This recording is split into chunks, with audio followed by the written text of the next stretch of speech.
So we're pleased to have Quint Crispin here. Quint Crispin is a lifelong learner and tinkerer. He has a degree in manufacturing engineering from OSU and is currently a senior technologist with 8 US patents on optical sighting systems. But his passion for building cool stuff doesn't stay at work. In his home shop, he's upgraded old machining equipment with computer controls, converted his son's little red wagon into a solar-powered go-kart, and made a set of mechanized dragon wings for his daughter's Halloween costume. Today, he hopes to inspire you to test your limits and embrace the mistakes that are a natural part of learning. Thank you, Quint. Thank you. All right, so I have no idea. Am I looking at all seniors? Am I looking at, how many freshmen we got here? Okay, a lot of freshmen. Okay, juniors? I'm sorry, sophomores. Blah, can't even count. Sophomores, juniors, and how about seniors? So we got a good mix. Okay, that's great. Go ahead. So when I think back to when I was in high school, 25 years ago, there was sort of this like, okay, at the end of this 4-year stint here, I have to make a big decision. I got to decide what I'm going to do. Like nobody was talking about it. It's like every once in a while, it's like, oh, that's a lot of pressure, right? You got to pick am I going to go to college? If I not, what kind of career am I going to pick? Am I going to go into all these different things you can do? And you don't have a lot of life experience to draw on to help you make that decision. And for me, like part-time, like who has a part-time job? Okay, like even during the summer, during the summer you get a job or anything like that, so a few more of you. For me, in high school, I had a part-time job, and then during the summer it was full-time. Working at a grocery store, stocking shelves, bagging groceries, that kind of stuff. And needless to say, that was not my lifelong goal. That did not, like, oh boy, I get to go to work again. No, at the end of when I was working an 8 or 9 hour shift, the last hour of the day, I'm like looking at where's the clock? Looking at the clock, okay, there's an hour left. Is it 59 minutes or left? Oh, geez, it seemed, always looking at the clock, could not wait to get out of there and did not look forward to going and doing it the next day. Fast forward 5 years, well, yeah, so I wasn't engaged. 5 years later, when I woke up in the morning, at a completely different job, when I woke up in the morning, I'm not kidding you, the second my eyes opened, I was like, I get to go back there again. Like, well, what's the difference? Go ahead and click. So I was working in a manufacturing plant, building stuff, and the difference was that job matched some of my passions and some of my interests.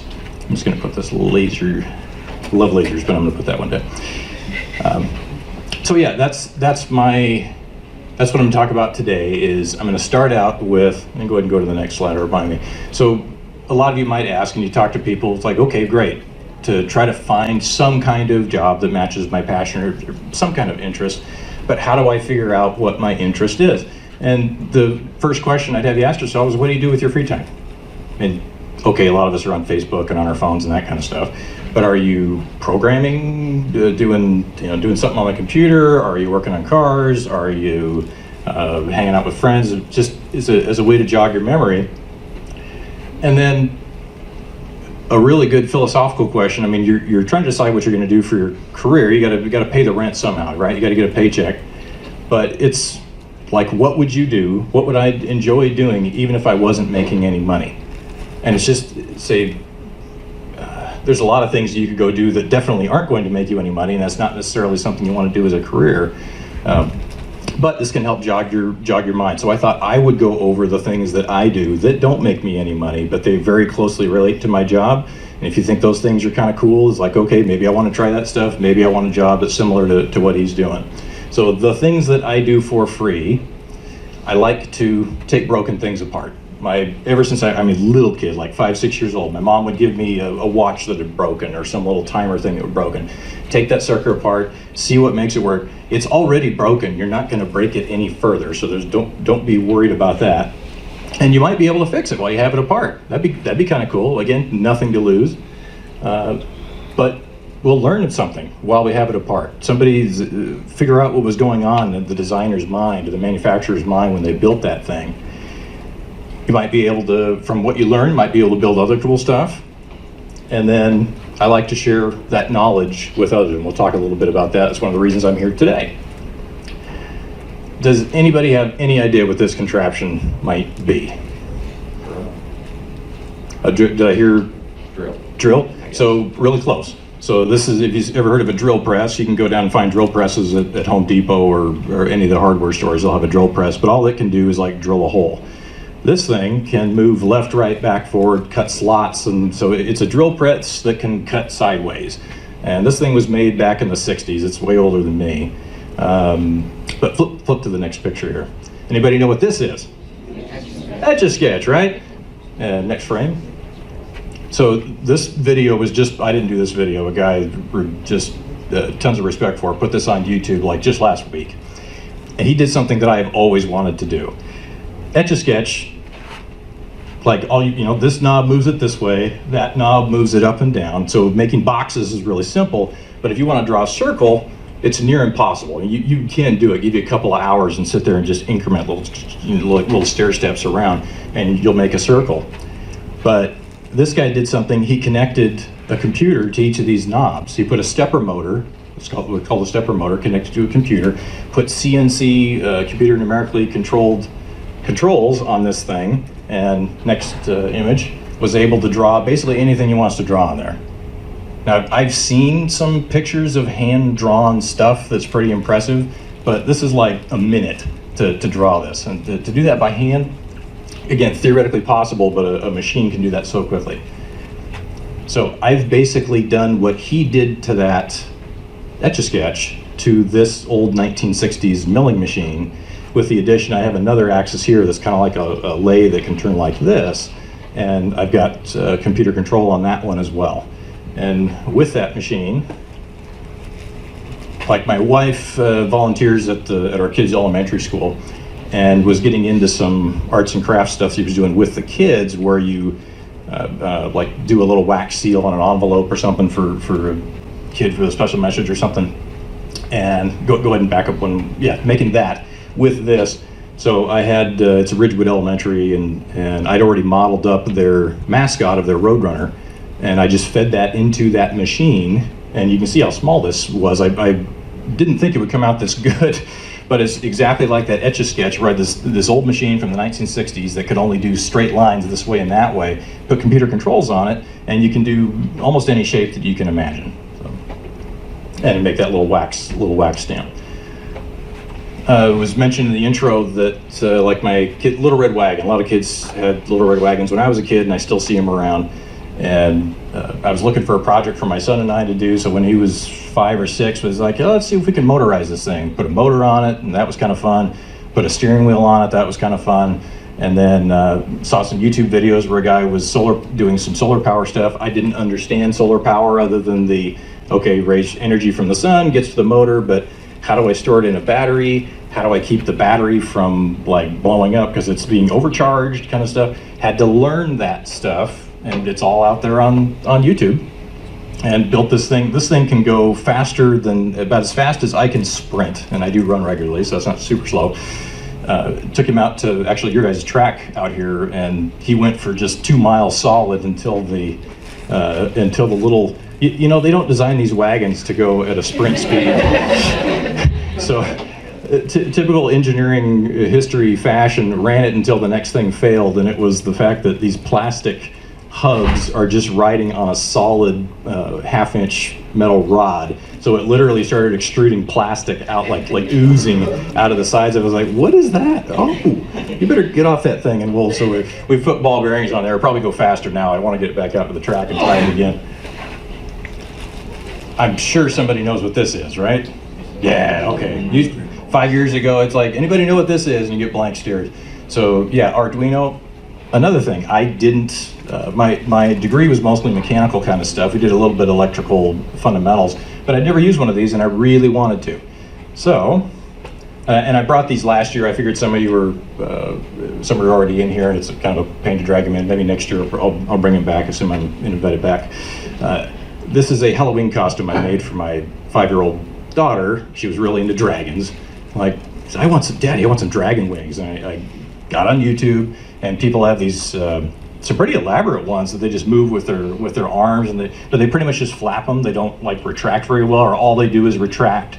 And I thought, well, I could do both of those things. Come on, sure, why not? So these actually retract. That's with them spread out.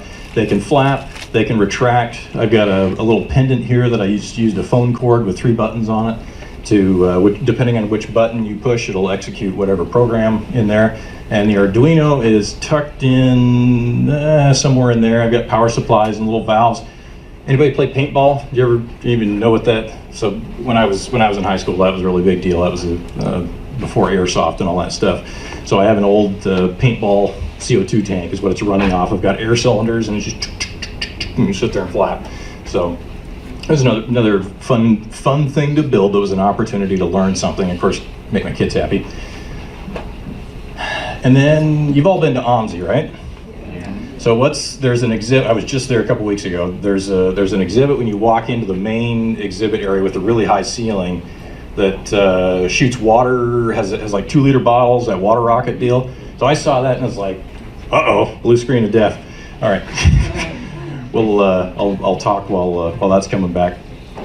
I saw that thing, it's like, oh man, that would be so fun to just play with. Now, they have pressure gauges on theirs that shows it going up to like maximum 30 PSI, but my air compressor can go to 130 PSI. And fortunately, there's some more, those 2-liter bottles will take 130 PSI easily. They won't actually burst until about 200 PSI. And you can find videos on YouTube of these guys building water rockets that are going thousands of feet in the air, and they're actually testing. They'll put a 200 PSI compressor on one of those 2-liter bottles, and just like the thing just gets massive and then finally just bursts catastrophically. Pretty. I'd love to try that someday. But anyway, so we went ahead. It's like, I wonder if I can build one of those things. And it'll help me learn about industrial controls and things that I've been working around for a lot of years. So using that milling machine, using welder and all these other tools that I've amassed over the years, built one of those water rocket launchers, and now I just go mass up a bunch of 2-liter bottles, and I'd set that thing. We'd live on a cul-de-sac, set it out there, and let the neighborhood kids come up and just launch that thing up. And when we get back to the video, where I work, we have a high-speed camera, doing thousands of frames a second kind of thing, and I had that home for another project and set it up and took some video, and those water rocket launch, they should have that at OMSI. They should have a little high-speed sampling. It's really cool to look at the flow of the water. And in the next, if you're interested in the Pacific Ocean, this is, no.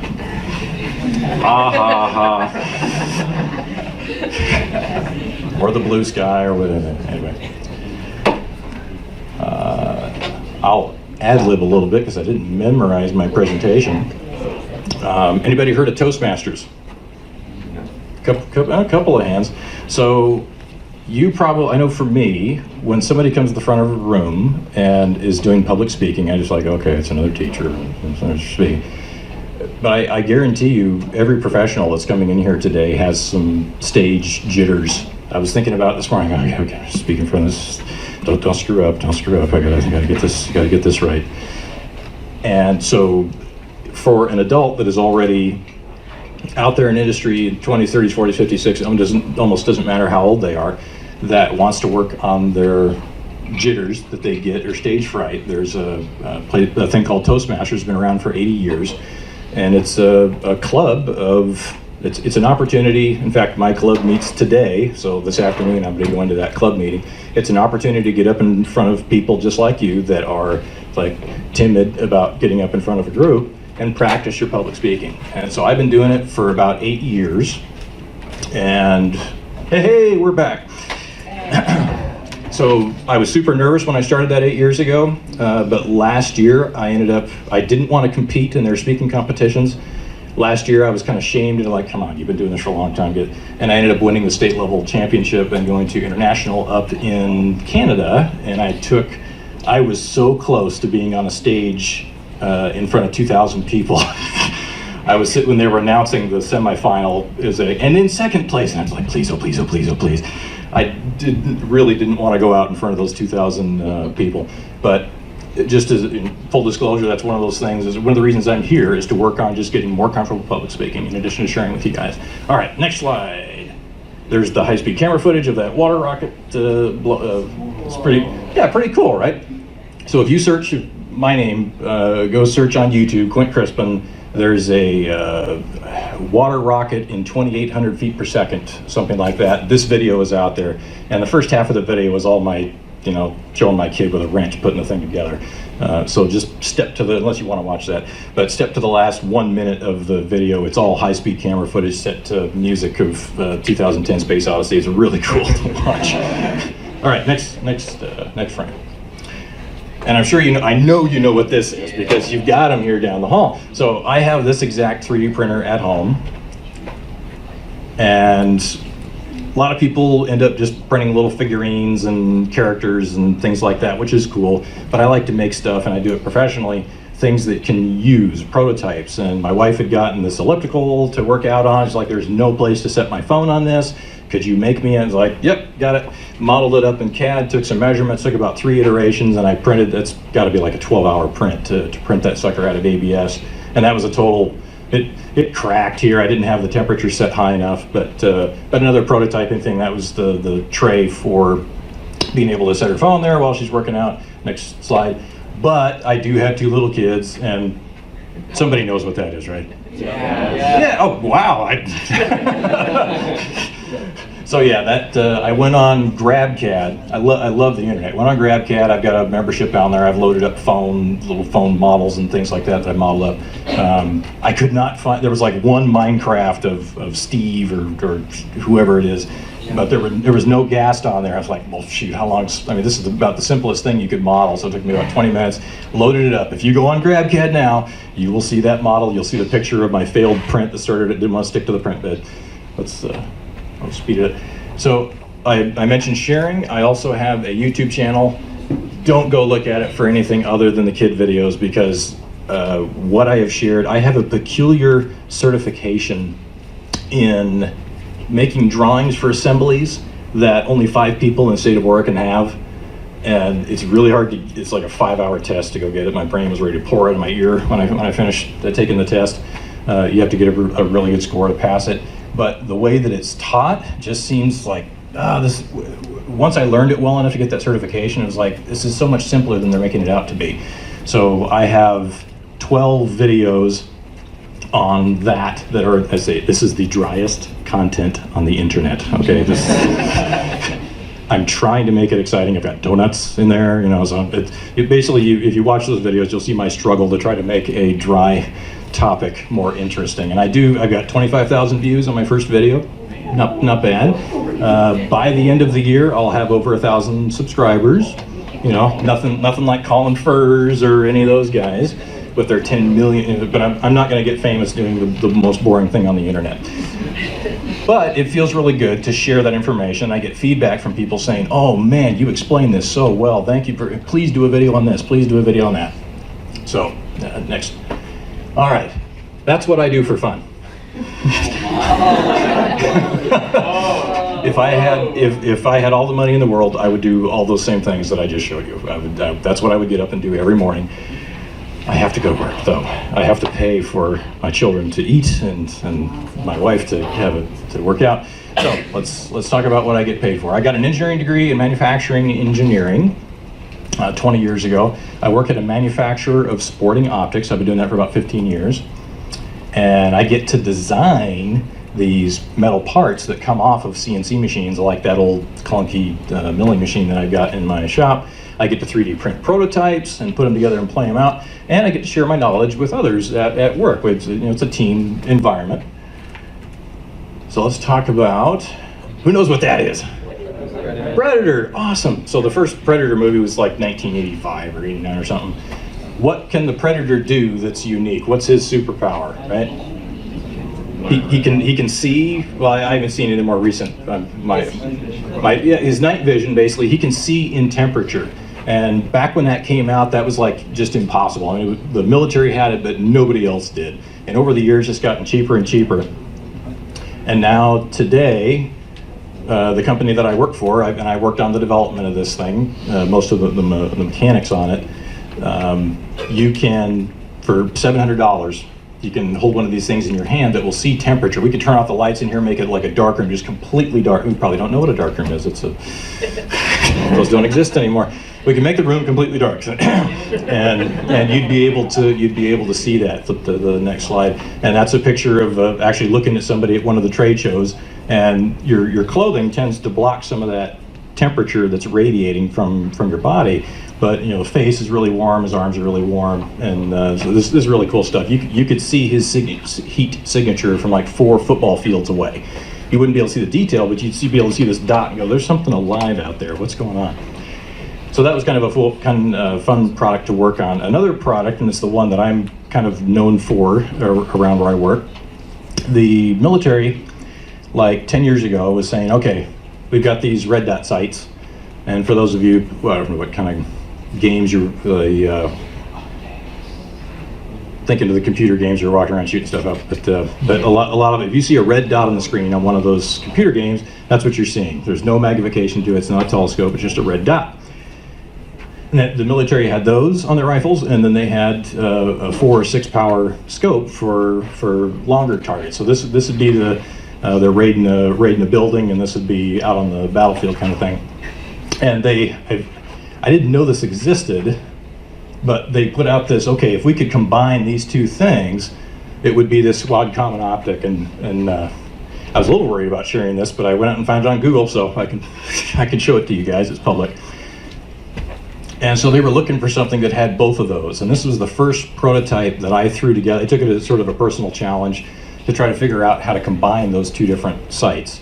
And this was the first view that I know of looking through a red dot sight. You can't really see it very well, but there's the red dot. And there's this reticle of a 6 power image. They're looking at the same spot. And yeah, it doesn't show up very well, but the way that I did it is almost a joke. I mean, I've got hunks of scrap glass, optical glass lying around. Literally, I'm using packaging tape to hold them on to the eyepiece of a normal scope. And then I've got a competitor a red dot sight over the top. And basically, that picture that I took was right over the top of this, looking through that red dot sight, and then also glancing down. And this is like 2 mirrors bouncing down inside the scope. So it's like having bifocal, old people have bifocal glasses on, where you look up and look down and you can get magnified or distant vision. And people had thought of ways to do that in scopes before, but nobody had ever done it with a red dot sight. And this, you could consider this I would not blame people at all if they just looked at this and laughed, because there's no way you're going to take that into battle, or you're not going to give that to a soldier. They're like, I can't, if I just bump this thing, it's going to fall apart.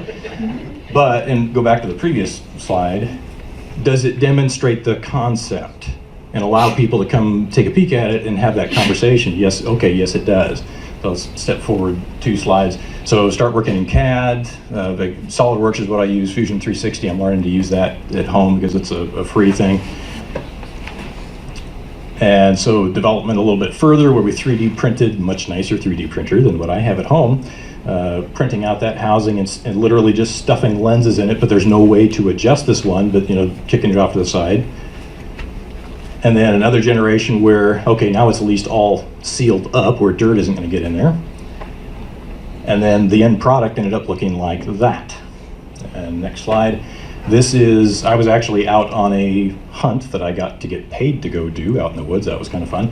And this is a coyote that we called in, and you can see him right there, and you can see him right here. And this is in a nice hardened working, actually it's set up on a special camera mount that I built at home in my shop like 2 days before I left, because I wanted to be able to capture this image.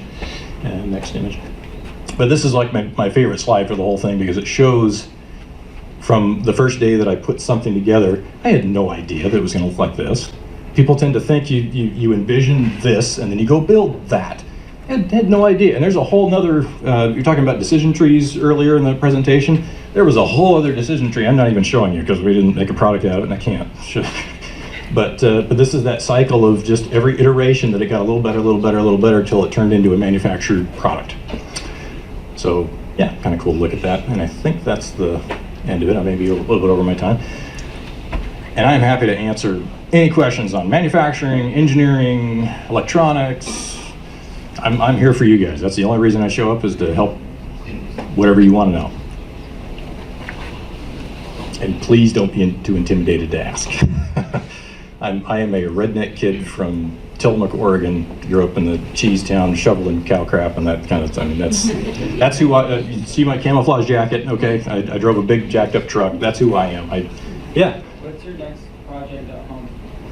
My next project at home, so my son is in 4th grade. Last year he came home with a recorder, you know, those really annoying things. And he was playing it, and it's like, can we automate that? So we did. I haven't taken any video of it yet, but we got started hollowing out a 2x4, putting some solenoids where your fingers would go that are 12 volt, and hooked them up to an Arduino. And I programmed, okay, here's the ones that need to be closed for an A and a C and an E.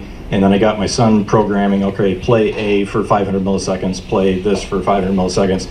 Problem is our human fingers close over those and seal over the holes really, really well.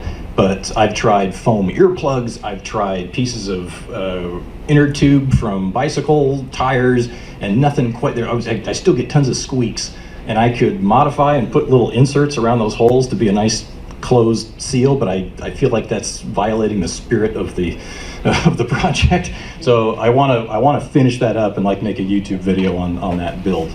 So yeah, kind of lame but kind of fun. Another one of those learning how to program better.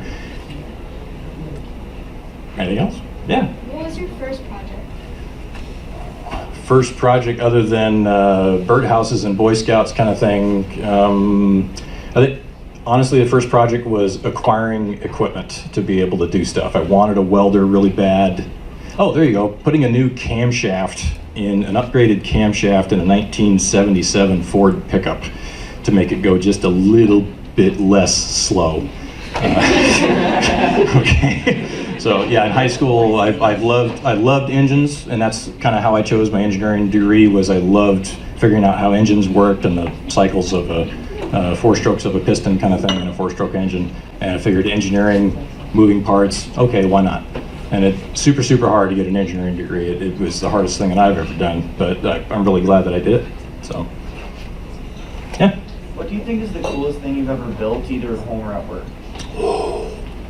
That scope was pretty cool. Coolest thing I've ever built. I could tell you the coolest thing I've ever seen. Coolest thing I've ever built, though. I think that probably it's that, I'm going to say it's that milling machine. I'm going to think of this as soon as I leave here. I think it's that milling machine because the ability to just, anything you can model on the computer, turning it into machine paths and crank something out. And then that little red wagon, I love that thing. I need to go back and make it heavy enough for me to ride on it because I'm really jealous of my son being able to ride it around. The coolest thing I've ever seen, night vision. So you see thermal imaging we talked about with the Predator, so he can see temperature. And then the other one that you see on TV sometimes, it's all green, just shades of green, that's all you see. There is technology out there to fuse those two together. You overlay the thermal onto the green. And it's shocking. You walk around with some of the best of the green. The green is technically night vision, or called I-squared image intensification. The colored stuff of the heat is like known as thermal. And when you walk around with the green, I've been walking around at night, midnight, whatever, and had a deer 50 yards from me and I couldn't see it. And then all of a sudden I turn on the overlay thermal and I see this bright thing. I'm like, what the heck is that? And I'll turn off the thermal and I can't see the deer. Turn it back on, and there it is standing there, and it doesn't know I'm there. Oh. Not hunting, learning how to use that stuff. It's not, it's not legal to hunt with that stuff. But yeah, that will always have a special place in my heart. The overlaid thermal, and there's video of that. That's it's not classified or anything. There's defense contractors that make that stuff. I don't work on that stuff, but I get to play with it. You can go look for overlaid thermal imaging, and there's really cool videos out there on YouTube showing it. There's always an issue with an offset, that the thermal is slightly offset because you'll have 2 different objective lenses and they're slightly offset from each other. So a little bit of error there. And I know I'm way eating into the next game. Don't worry about it. Oh, sweet. Questions? Any more? Yeah. Do you see that like SolidWorks is going to stay as the industry standard, or do you see it moving more towards fusing? Yeah, man, that's a great question. Is SolidWorks going to stay kind of the industry standard, or is it going to move towards fusion? the Fusion 360, the Autodesk. Something I really like, I would have said a year ago, I would have said SolidWorks is the king, and that's where it's going to stay. It does have some limitations when we model up like a table with a bunch of threaded holes in it, like thousands of threaded holes in it for a fixture. It like chokes, just kills your machine trying to imagine all those things at once. There's a program called CATIA that I understand that Boeing will use and some of the automotive places will use, where it can actually have an entire airplane with all the parts in it, and you can sit there and move it around on the screen and it won't choke. So I'm not sure if that's a computer power issue, or I've been told it's something about the software that allows it to do it. But with Fusion 360, they manage their file structure a little bit differently that I haven't fully understood. But what makes them a real contender in my mind is I'm a professional. I've been doing this for, say, almost 20 years. And I'm taking my own personal time that's very valuable to learn Fusion 360. Why? Because it's free for anybody that wants to use it, as long as you're not making, I think it's $100,000 a year profit off of it, that you can use it. And you see the things that I wouldn't have been able to, I can use the software at work, but I would much rather have this thing that I can use anytime, and if I change jobs or any of that kind of stuff that I can use, and all my files are still there. So I think SolidWorks is missing out on an opportunity to offer that same free thing, because all you guys are, what are you going to do? Fusion 360, right? I mean, it'll be able to for your classroom. So yeah, so I think Fusion 360 is coming up, and I have no idea what the sales are, if they're creeping up on or not. But man, fantastic question. Yeah. Yeah. What was the thing that you didn't learn in like a classroom that you found like the easiest to find things for, and then also the most interesting? It may surprise you that I'm not gonna say I struggled in school. I like attention. If this room was full of me, like half of you would be paying attention to what I'm saying right now. My brain will just shift to, it's like the Homer Simpson, oh look, a birdie kind of thing, when you're like, okay, focus, what's that? So that's probably what drives me a lot, to go always looking for the next cool thing to work on. And like even manufacturing processes that are really cool, it's like doing the same thing every day. It's like, okay, how can we enhance this? How can we make this more fun, more exciting? So there were a lot of things I didn't, like things that I missed in school, and I've since gone back, things that I probably should have learned in high school, converting units in physics, of going with the miles per hour is miles over hours, and then you multiply that times the time in hours, and all of a sudden you get miles. So that tells you the distance. That didn't click for me until I got to engineering school.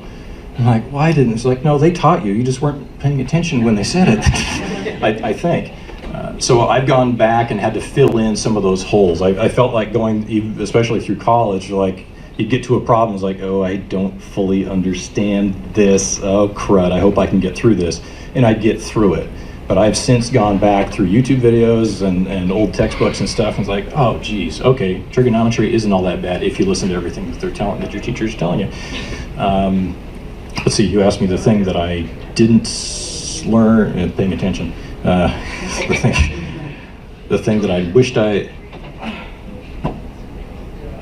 I'd learned, and what was the second part? Like, what was the most exciting to learn? The most exciting to learn.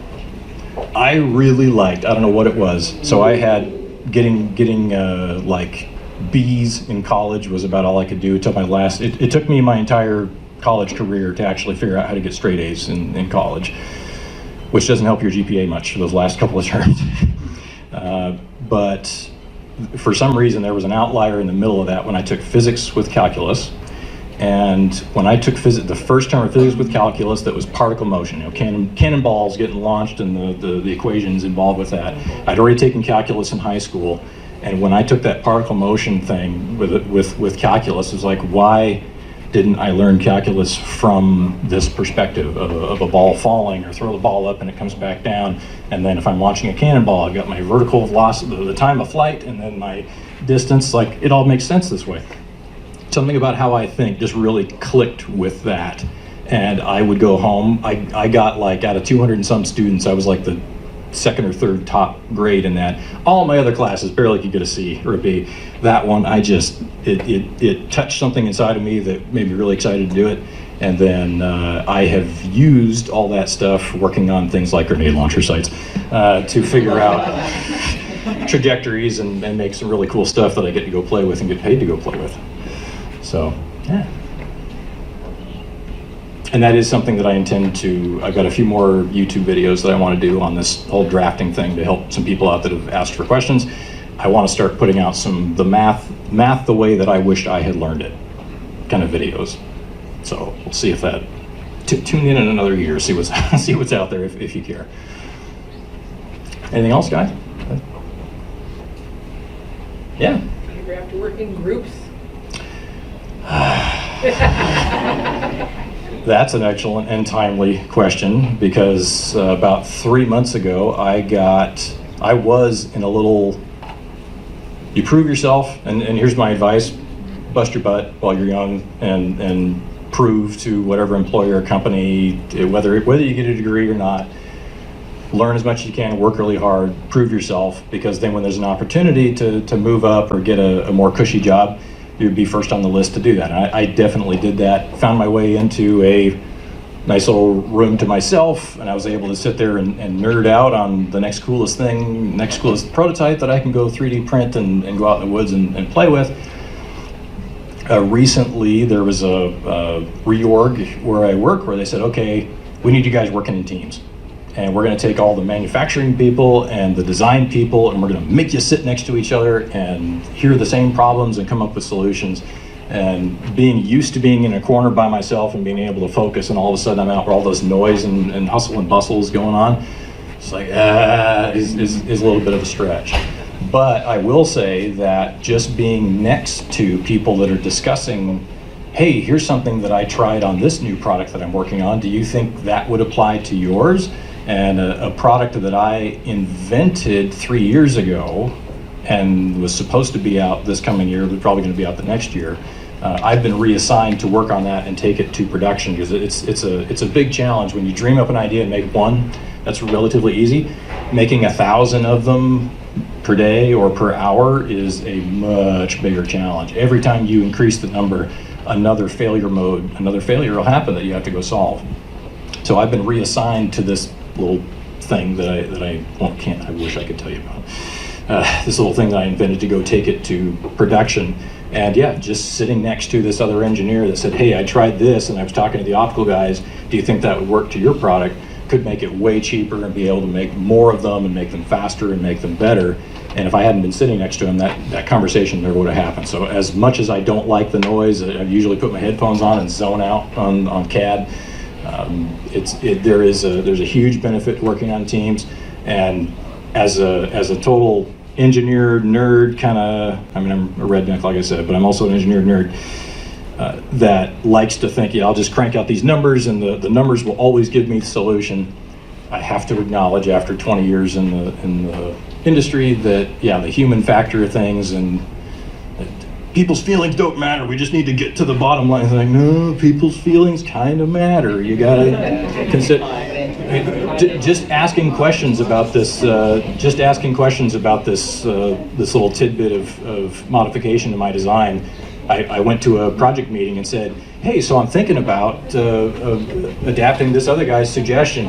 And two people in the meeting room got really huffy. They got like, wait a minute, you can't take that. And it's like, whoa, I had no idea that I was going to be stepping on people's toes just by asking some questions. So it's just one of those, like, all right, I've been doing this for a while, but that's the next learning thing, to keep an eye out for that before you go open your mouth and step on people's toes. And somebody's always going to get offended. There's nothing you can do about that, right? But, so there you go. Okay. Thank you. Thank you.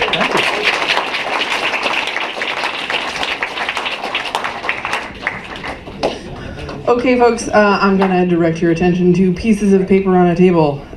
We have a opportunity for you guys. There's an introduction to basic concepts in engineering class that runs and is taught by an Intel engineer after school in spring, but he's having an info session on December 11th if you're interested. Sunset Design Week is coming up. They're also awesome. Maybe not as awesome as computer science and engineering, but we love supporting our graphic design group as well.